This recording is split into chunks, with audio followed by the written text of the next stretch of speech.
Ƙawar matata zan aura kashi na 10. Masu sauraro sai ku biyo mu a ci gaban wannan labarin naku. Bai bari ta yi magana ba, ya ja motar da sauri, har yanzu jikinsa a mace yake.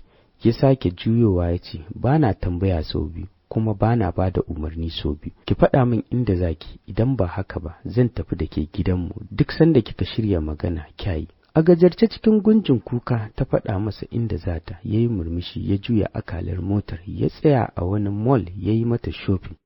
Ya dawo ya ja suka tafi, da ƙyar take bashi direction na inda za ta, har suka je. Ƙofar gidan ya yi hon, aka buɗe suka shiga. Ya ce, ina ne nan ɗin? Kin bashi amsa ta yi, ya daka mata tsawa ya ce, magana nake miki, ina ne nan? Cikin kiɗimewa ta ce, gidan Anti Razika. Ajiyar zuciya ya buɗe mata ya ce, je ki kuma ki jira ni, zan dawo komai dare na ɗauke ki. Wallahi kika yi gangancin tafiya, za ki sha mamaki. Ficewa ta da sauri har tana neman kifawa. Ya bi ta da ido yana fitar da wata iska mai zafi. Shi ma ya fito. Mai gadin ya kira ya tambaye shi ko mai gidan yana nan. Ya amsa masa da yau yana hutu. Ajiyar zuciya ya ce, ka yi min sallama da shi. Da sauri mai gadin ya nufi cikin gidan domin ya san waye Jafar Wakil. A falo ya tarar da sa Anti Razika, tana rarrashinta, tana tambayar ta abin da ya faru. Dubansa suka yi, ya ce, Abu Aulat ake kira a waje. Fitowarsa kenan suka fita tare, da mamaki suka runguma juna da Dr. Nasir. Ya ce, Prince JM, yau a gidana, amma dai ba zuwa na bane wannan, don na san baka san gidana ba. Rabona da kai tun a Victoria Island, 3 years kenan. Hularsa ya cire ya ce, wallahi amaryata na kawo gidanka, shi ne na ce a kira ka, na san gidanka mana, ban dai san matarka ba, ashe yayar mu ce. Mamaki ne ya cika Dr. Nasir. Ya ce, wa kenan? Hararar sai ya ce, wace baƙuwarku yau? Sai ta nutsuwar sai ya ce, Pretty na gani a falo tana kuka, dama tare kuke? Murmushi ya ce, ita ce amaryata, wallahi yarinyar tana wahalar da ni sosai, na rasa ta ina zan bullo mata ta fahimce ni. Sake duban sai ya ce, amaryarka ko budurwarka? Dagowa ya ce, duk ɗaya, itan budurwata ce kuma amaryata. Saura kwanaki 29, idan ka cire yau saura kwana 28, idan banda gobe saura kwana 27. Su ba laifi ba ne don na kira ta matata, fata ne da Allah zai cika shi. Wani murmushi Dr. Nasir ya ja ya ce, amma yaushe kai aure? Ina ji bai fi 3 months ba. Daga masa kai ya ce, ai ka san huɗu Allah ya ce ni ba zuwa ne ka yi jaridarka a kaina ba, ka kula kuma ka yi wa matarka ka shaidin, kada ta kuskura ta bar Rafi'a ta tafi, ko na kai 10 dare ban zo ba, zan zo ta jira ni na zo na mayar da ita gida. Yana faɗin haka ya miƙa masa hannu ya ce, ka ba ta kulawa sosai, ita ɗin rayuwa ta ce. Mota ya shiga ya bar Nasir tsaye shanye da baki, sai da ya fita daga gidan mai gadi ya kulle ƙofar, sannan ya juya ya shiga. Har yanzu kuka take. Ya zauna ya zuba mata idanu, ya daɗe yana nazarinta kafin ya furzar da iska ya ce, ina kika samu wannan ɗan izzar? Rafi'a, Jafar Wakil fa. Miƙewa Anti Razika ta ce, wai dama shi ne, ai mijin aminiyarta ne, me haɗinta da shi? Kallon Razika yake ya ce, soyayya mana, har ma da ranar aure. Ya ce min saura kwana 29 a ɗaura aurensu. Ni abokina ne tun muna secondary school, ba shi da sauƙin mu'amala, izzar masifa ke gare shi. In dai ya nuna abu ya ce yana so, to ko za su sha wahala daga shi har abin sai ya same shi. Baya kula mace duk kyawunta. Na yi mamaki da aka ce zai yi aure. Ya sha faɗa min, shi fa mace ba ta gabansa, zai iya rayuwarsa shi kaɗai saboda bai son damuwa. To sai gashi bai fi 3 months da aure ba, ya ɗauko wani auren. Ya aka yi Rafi'a? Matsawa ta yi gabansa ta kama hannunsa tana kuka. Na fitar rai ta ce, wallahi ban sani ba, ban san tsautsayin da ya sa ya sanni ba ankul, ka yi wani abu a kai. Mijin basti ɗina ne, ya yake son na yi idan ta ji wannan bakin ƙudurin nasa. Miƙewa Nasir ya ce, ai kawai haƙura zaki, don wallahi tun da kika kuskura kika faɗa komarsa, to sai ya samu ko ta tsiya ko ta tsiya-tsiya. Sake zubewa ta a gurin, ta riƙe ƙafar Anti Razika ta ce, na shiga uku na, me yasa kowa abin da yake faɗa min kenan, wallahi ban san sa. Kamo ta Razika ta ja ta ɗakinta, tunda ta ga ƙanwar tata ta san tana cikin tashin hankali, amma ba ta yi tunanin ya kai haka ba. Zaunar da ita ta ce, Ya aka yi haka Rafi'a, garin yaya har kika bashi dama ya tura gidan Abba ya amsa har suka karɓi kuɗinsa bayan kin san mijin aminiyarki ne. Sayar da kukanta ta yi ta ce, kina zargi na ne anti Razika, yaushe na zama mace amana da zan yarda da wannan hargitsin hatsin barar. Wallahi ban taɓa ba wa Jafar dama ba, komai nasa iko yake gwada mu. Ba na son sa, amma ya ce dole ne ma na so shi, ni kuma tsanarsa nake ji. Shiru suka yi na dogon lokaci kafin anti Razika ta ce, to Allah ya kyauta, amma akwai ƙura. Wakil family ba su da sauƙi akan ƙudurinsu. Tare muka yi karatu da Karima ƙanwarsa ce. Babansu ɗaya, ita ma haka take, in dai tana son abu, to sai ta same shi. Ki yi addu'a kawai, Allah ya sa hakan shine mafi alkhairi. Sannan ki sa a ranki miji ya fi ƙawa, duk kuwa girman shaƙuwarku. To wacce shaƙuwa ma ta rage, ai babu ita tunda namiji ya shiga tsakaninku. Kishi ne za ku fafata shi na mutuwa, wannan shi ake kira ranar biyan bukata. Rai ba a bakin komai yake ba. Ƙanwata, ba zan zuga ki ci amanar aminiyarki ba, amma idan ya dage ki yi haƙuri ki karɓe shi. Dama wani lokacin ana samun haka. Ƙara shi ma aurenki zai yi, wasu lalacewa suke yi a titi. Yaƙi ne yake tunkaro ki, ƙarfinki ba zai ƙwace ki ba, sai taimakon Ubangiji da samun yardar mijinki. Kuka take yi sosai, ita ma anti Razika ta dage nasiha take mata da nuna mata ba kanta aka fara ba. A fakaice take kwaɗaita mata son auren Jafar Wakil, har dai ta samu ta yi shiru da kukan, amma ƙasan zuciyarta ciwo yake yi mata. Lamarin Jafar tsoro yake bata, ta yaya ma za ta iya kallon idan Ni'ima ta ce mata mijinta za ta aura.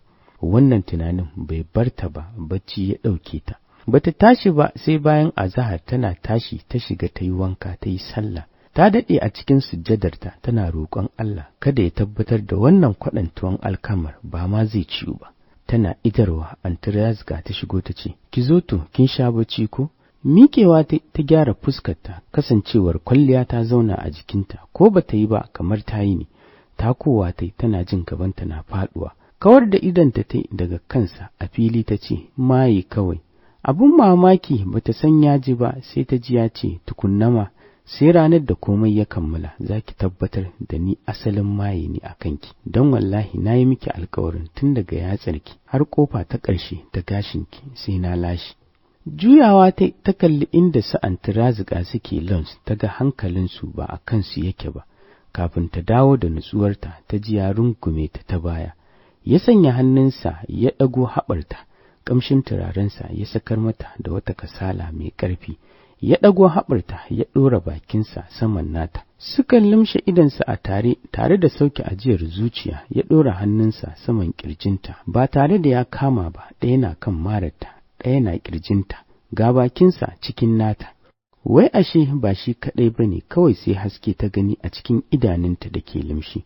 Suka buɗe da sauri, kawai sai ta ji gurin ya ɗauki tafi. Muhsin ne da wani kyamaraman. Janyewa ta yi da sauri, ya sake janyo ta faɗa a hannunsa. Nan ma sai da suka ƙara haska su, sannan kyamaraman ɗin ya fice. Muhsin ya kalli JM ya ce, maye kawai. Dariya ya kwashe da ita yana sakinta, abinda bata taɓa gani a fuskarsa ba. Ta kalle shi, ta ji ƙirjinta ya ba da wani dam, ta ɗauke kai, ta zauna cikin tsananin jin kunya. Jitai ya ce, ka faɗa, dama ka samu, ko matata mijinki maye ne ko? Harara ta galla masa, ya sake kwashewa da dariya ya ce, zan ga ranar da za a daina hararata, ni kam yanzu ya zaki da ni. Faɗa min abin da kike shiryawa game da aurenmu. Ɗaukar kwaf ɗin lemon ta yi, ta kai bakinta, ya matso ya zauna kusa da ita. Ya ɗauko abincin ya ɗiba ya kai bakinsa, ya sake ɗiba ya kai mata, ta janye ya ce, kada ki wahalar da shari'a a kotu, ba na son gardama, ki karɓa kawai, idan kin ƙi kuwa kin san ni yanzu zan baki caji. Ga mamakinsa sai ya ga tana neman ɓare masa baki, ya yi saurin saita kansa. Duk wani annurin farin cikin da ke fuskarsa ya ɗauke ya ce, an sha fama, ashe ba banza ba, kafiyar ma gado ki kai. Abba koro mutane da kuɗin aurena, na je har kasuwa na same shi, ya yi min kaca-kaca. Ba a taɓa ci min mutunci kamar yadda aka yi min a sanadin aurenki ba. Dad ma babu abin da bai nuna masa ba, ya ƙi amsawa. Ƙarshe dai sai dad ne ya yi wa mai martaba jagora. Suka kai kuɗin Darazo gidan Baba Hudu. kai yau Baba Hudu ya gama min komai a duniyar nan. Wallahi dattijan arziki cewa tunda abin ya zo da haka kawai a ɗaura, in ya so nan da wannan ɗin a yi bikin. Zancen da nake miki mai martaba da waziri da sauran waliyaina ba su baro darazau ba sai da suka tabbatar da igiyar aure na ta hau kanki. Miƙewa ta a gigice ya yi saurin riƙe ta ya ce, me hakan? Kawai sai ya ga ta silale ƙasa, jikinta ya ɗauki tsuma. Haƙoranta suna haɗuwa, ya matsa kusa da ita kafin ya kai ta ɗauki cups ɗin da ke gabanta ta jefe shi da shi a goshi. Ji kake kwal, take jini ya ɓalle masa, ya dafa gurin da sauri ya ɗago ya kalle ta, kawai sai gani yayi ta fusgi wukar da ke jikin kankana, ya kuwa kwaso da gudu ya riƙe ta, suka ringa kokawa, tana kuka mai gunji tana kiran sunansa tana cewa ka kyale ni Jafar, ka kyale ni na kashe kaina. Ka kyale ni na kashe kaina na huta, wallahi ba na son ka, na tsane ka, na tsani kaina Jafar. Me yasa rayuwa ta yi min haka? Me na yi wa duniya da bata min adalci ba? Wallahi sai na kashe kaina, ba zan taɓa karɓar ka a matsayin miji ba. Duk ƙarfinsa sai gashi ta watsar da shi a ƙasa, ya sake tashi. Daidai lokacin da Abba ya shigo gidan ganin yadda aka taru akan autar tasa. Rai biyar sun kasa riƙe ta, sai kuka take tana ihu tana rantsuwar sai ta kashe kanta. Yayi mugun tashin hankalinsa. Daman abin da yake tsoro kenan, ya santa, ya san ba ta da control, in dai an kai haƙurinta ƙarshe. Kafin ya ida ƙarasawa ta zubar da Jafar, Muhsin, Nasir, Razika da Musa cameraman. Da ƙyar Jafar ya ƙwace wukar duk da ta yanke shi da ita a hannu. Ƙasa ta yi da gudu ta nufi kicin. Abba ya ɗaga murya ya ƙwalla mata kira, sai ta zube a gurin tana bin kowa da kallo, ta sake sakin kuka mai ciwo. Ta faɗa jikin Abba da ya tsuguna a gabanta.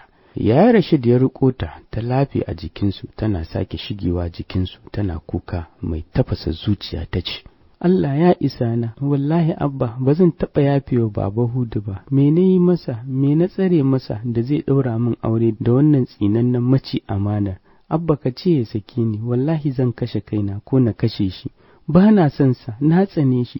Tsana ta gaske, wayyo Abba zuciyata ƙirjina, Abba wayyo rayuwata, wayyo bestina, me yasa kika ɗauko mana jarfa, ya yanke mana igiyar zumunci saboda cikar burinsa. Bata gama rufe bakinta ba suka ji an banko kofar da ƙarfi. Dagowa za su yi suka ga Ni'imace da gudun bala'i ta nufi Rafi'a da wuka a hannunta tsirara tana kuka ita ma. Gaba ɗaya falon suka yi kanta suka tare ta, bata kai ga ƙarasawa ga Rafi'a ba. Ta yi ta ƙwace ta kasa, sai ta sake sakin kuka tana cewa, ashe munafuka ce ke mace amana, mijina kike so ban sani ba Rafi'a, me ne yi miki a rayuwar mu ta 21 years kika zaɓi yi min wannan sakayar? Mijina Rafi'a, Allah ya isa tsakanina da ke, kin cutar da ni, kin yaudare ni, kullum alkhairin ki nake faɗa, ban taɓa ganin sharrin ki ba. Ashe ke naki sharrin ya fi na kowace mace a duniya. Na rantse da Allah, in dai ina raye kamar yadda kika yanke min farin ciki, sai na yanke miki naki ke da farin ciki har abad. Tsawa Jafar ya doka mata, ta juya kansa yayo kanta yana huci, ya shaƙo ta yace, da na ce kada ki fito shine sai da kika fito, to daga nan ki wuce gidanku. Saurin katse shi Abba yi da cewa, haba kai kuma me ma ka fara gani da har za ka fara yanke hukunci? Jafar ai baka ga komai ba, tunda haka ka zaɓa, ga su nan duka matanka ne. Kalmata ta ƙare tunda abin da Allah ya hukunta ya riga ya faru. Abu ɗaya da zan faɗa maka shi ne, ya ta Rafi'a ba ta da hayaniya, zuciyarta a tsarkake take. Idan ta gyaru kai ne, idan ta lalace kai ne, ba zan taɓa baka ita ba tunda baka isa da gidanka ba. Ka gama da nan sannan sai ka dawo nan.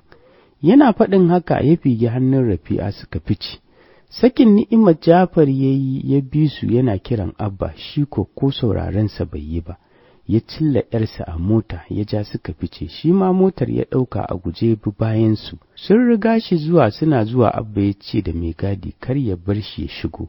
Ai kuwa yin duniya, magiyar duniya, mado mai gadi ya hana shi shiga gidan. Komawa ya cikin mota ya buga kansa da sitiyari, zuciyarsa na tafasa.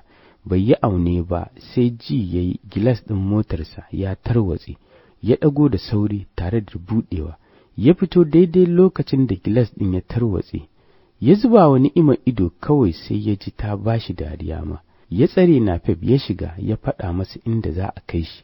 Da gudu ta bi sawun tana cewa, ka sauke shi, wallahi cikin biyu sai dai ya zaɓi ɗaya, azzalimi, macuci, mayaudari, maci amana. Tunda suka dawo gidan, mutanen gidan suka haɗu a kanta suna aikin rarrashinta. Yin duniya ta ƙi yin shiru, ko da ta yi niyyar yin shirin idan ta tuna da furucin aminiyar tata, ta kuma tuna da cewa yanzu fa ita da aminiyarta duka suna auren mutum ɗaya. Sai ta ji sabon kuka ya ƙwace mata, ƙarshe ma zazzaɓi ne ya rufe ta. Ba ƙaramin artabu suka yi da Abba ba, sannan ta daina furta za ta kashe kanta. Ya ja ta ya kai ta ɗaki kamar wata ƙaramar bebi, ya kwantar da ita, ya ringa buga bayanta har bacci ya ɗauke ta, sannan ya tashi ya fita. Ɗakinsa ya shiga ya kira wayar Dad. Ya ɗaga suka gaisa ya ce, haba Sabo, me yasa ka yi min haka don Allah? Ban ji daɗi ba wallahi. Duk da na matsu na ga Rafi'a ta fitar da miji, amma ai ba irin wannan matsuwar da za a kasa duba alaƙa ba. Yanzu ga abin da wannan auren ya janyo, daga ita har Ni'ima babu mai hayyaci. Ita tana ta kukan bata so sai ta kashe kanta ko ta kashe Jafar, ita kuma Ni'ima tana zargin da sahalewarta aka yi wannan auren. Sabo, wannan bayyananniyar cin amana ce ba, da kowa zai shaida. Masu sauraro, zan dakata a nan, sai ku tara a shirinmu na gaba. Ina godiya.